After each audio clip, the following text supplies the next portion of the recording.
बात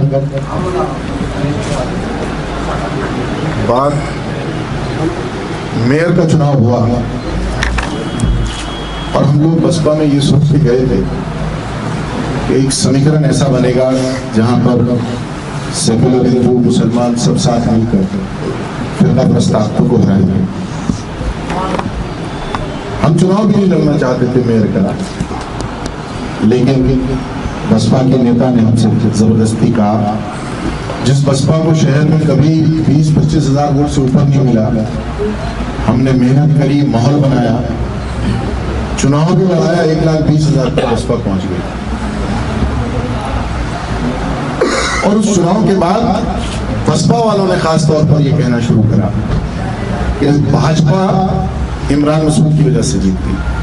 मैंने जब भी कहा उन नेताओं से, इमरान मसूद तो ईमानदारी से अपनी पार्टी को, कांग्रेस को लड़ा रहा, एक सच्चे सिपाही की तरह से।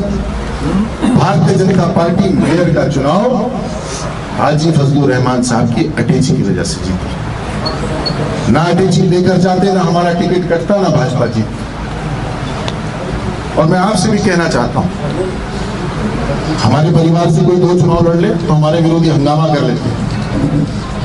अटैची मेयर हार गई और हाजी अटैची साहब अब लोकसभा में अटैची लेकर फिर पहुंच गए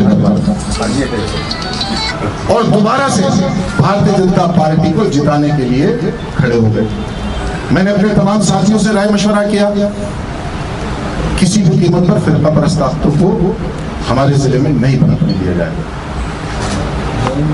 और पूरी नजर दौड़ाकर इमरान मसूद साहब के अलावा कोई विकल्प नहीं है जो भारतीय जनता पार्टी को इस जिले में भरा।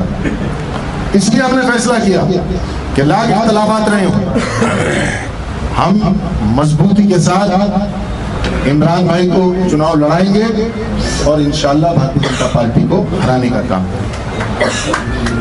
आप लोगों का एक बार फिर धन्यवाद।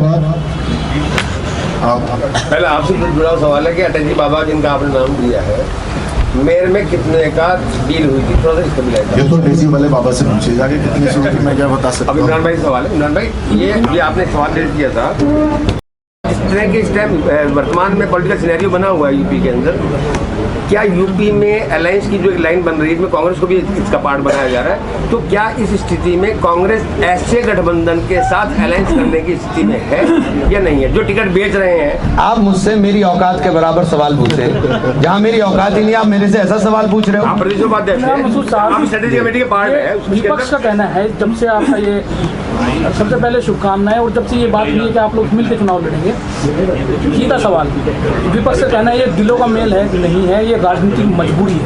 इस पे आप देखिए, जब तक दिल नहीं मिलते ना, तब तक आदमी मिलता ही नहीं है। दिल मिले हुए हैं, इसीलिए हम बैठे हुए हैं।